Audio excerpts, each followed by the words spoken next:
Stock market क्यों गिरा आज? ये है जो वीडियो बनता है, ये पॉपुलर पब्लिक डिमांड पे वीडियो बनता है। आई थिंक बहुत सारे लोग सार्कास्टिकली भी बोलते होंगे, बट बहुत सारे लोग जो मिलते हैं फेस टू फेस तो बोलते हैं सर ठीक है, मतलब पता चल जाता है कि एग्जैक्टली क्या हो गया। I think we are not worried about that, but एक क्यूरियोसिटी होती है कि मार्केट क्यों गिरा, तो उसी के बारे में आज हम यहाँ पे बात करने वाले हैं। आज स्टॉक मार्केट क्यों गिरा है?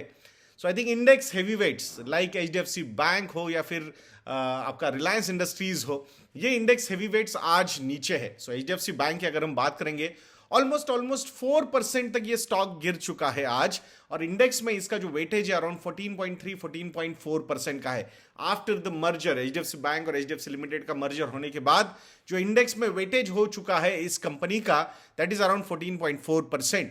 और अगर रिलायंस इंडस्ट्रीज की हम बात करते हैं, अराउंड 1.85 टू 1.9% तक ये स्टॉक भी डाउन था। एटलीस्ट अभी डाउन है जब मैं ये वीडियो बना रहा हूं आप लोगों के लिए। वो भी मतलब वो जो इंडेक्स में वेटेज है रिलायंस इंडस्ट्रीज का, दैट वेटेज इज एट 10.80%। ये दोनों नंबर्स अगर हम मिला देते हैं, more than 25% of the index is down by more than 3%, क्योंकि 3.25%, क्योंकि वेटेड एवरेज अगर ये दोनों का भी निकालेंगे, अराउंड 3.25% से 25% ऑफ द इंडेक्स जब डाउन होता है, obviously it will have an impact. Around 1%, जब वीडियो बना रहे अराउंड 700 पॉइंट सेंसेक्स डाउन है, अराउंड 200 पॉइंट्स निफ्टी भी डाउन है। ये ओवरऑल इंडेक्स आज ये इंडेक्स हेवीवेट्स की वजह से डाउन है। अगर HDFC बैंक के बारे में बात करेंगे तो ऑब्वियसली जो रिपोर्ट्स निकली है नोम्यूरा की हो, तो बाकी भी इंस्टीट्यूशनल रिसर्च हाउसेस ने, कोटक इंस्टीट्यूशनल इक्विटीज हो, तो इन्होंने रिपोर्ट्स निकाली है।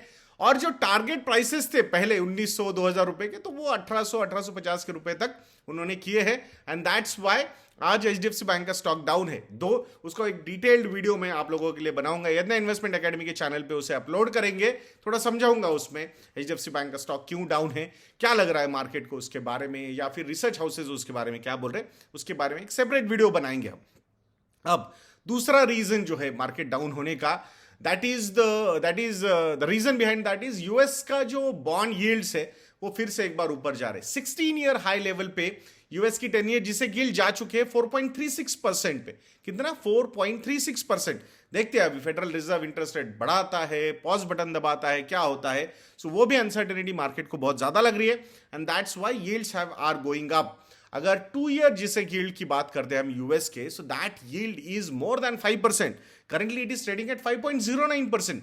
यानी शॉर्टर ड्यूरेशन के interest rates are more compare to the longer duration interest rate. It means inverted yield curve बहुत ज्यादा विजिबिलिटी दिखा रहा है। और नॉर्मली शॉर्ट टर्म में अगर बॉन्ड में रिस्क लग रही है इन्वेस्टर्स को, तो आप समझिए कि इक्विटी मार्केट पे जो रिस्क अवर्सनेस है वो और ज्यादा वहां पे बढ़ जाएगा, एंड दैट्स व्हाई नॉर्मली उसका जो इंपैक्ट होता है यूएस की इक्विटीज पे थोड़ा बहुत होता है, बट इमर्जिंग मार्केट की इक्विटीज पे जो है इंस्टीट्यूशनल इन्वेस्टर्स के फ्लोज के पॉइंट ऑफ व्यू से वो इंपैक्ट थोड़ा सा बिगर होता है, and that could be one of the reason. Historically ये जो कोरिलेशन है वो काफी निगेटिव रहा है।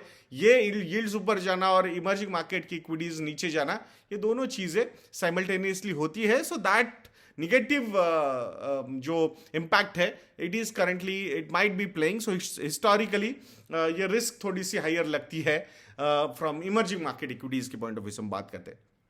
तीसरा रीजन, जब यील्ड्स ऊपर चले जाते हैं यूएस के, आई थिंक तभी फ्लोज जो है वो टिपिकल रिस्क अवेयरनेस के चक्कर में डॉलर में फ्लोज बढ़ जाते हैं, और dollar index is at 105 currently.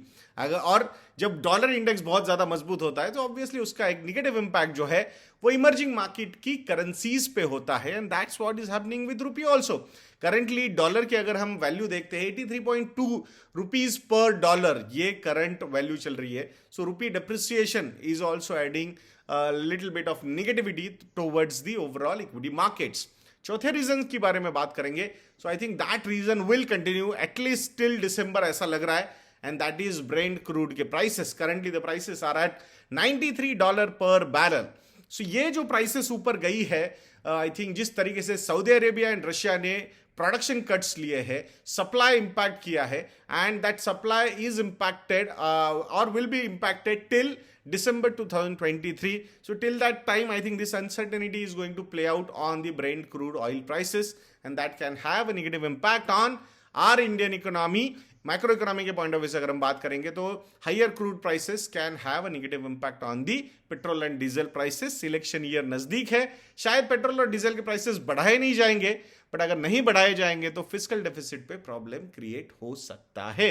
So let's see, current account deficit पे भी उसका इंपैक्ट होगा। More import bills will have an impact on the current account deficit also, and in a way that will have a negative impact on our rupee. So देखते हैं क्या क्या होता है। So I think long term investors, I think आप लोगों के लिए तो खुशी का मौका होना चाहिए। अगर कंसोलिडेशन में या डाउनफॉल में आपके एक्विजिशंस अगर चलते रहेंगे तो मुझे लगता है long term point of view से these are going to be good acquisition entries. So आशा करूंगा कि ये वीडियो आपको अच्छा लगा होगा। दोस्तों, गणेशोत्सव चल रहा है, सो दैट्स वाई मोदक के प्रोमो कोड एक्टिव है on our model portfolio stockometer plus and fundometer plus. Combo offers या 3 साल के सब्सक्रिप्शन अगर आप लोगे then the discounts would be as high 60 to 65% also. And if you need any help in portfolio management, investment advisory or investment execution, you can contact our relationship cell. Contact details are available on our website investadnya.in. आशा करूंगा आप जरूर हमें contact करोगे। तो ऐसे videos के लिए channel पे बने रहिए, वीडियो को लाइक करना, शेयर करना और चैनल को सब्सक्राइब करना बिल्कुल मत भूलना। नेक्स्ट वीडियो में मिलते हैं। जय हिंद।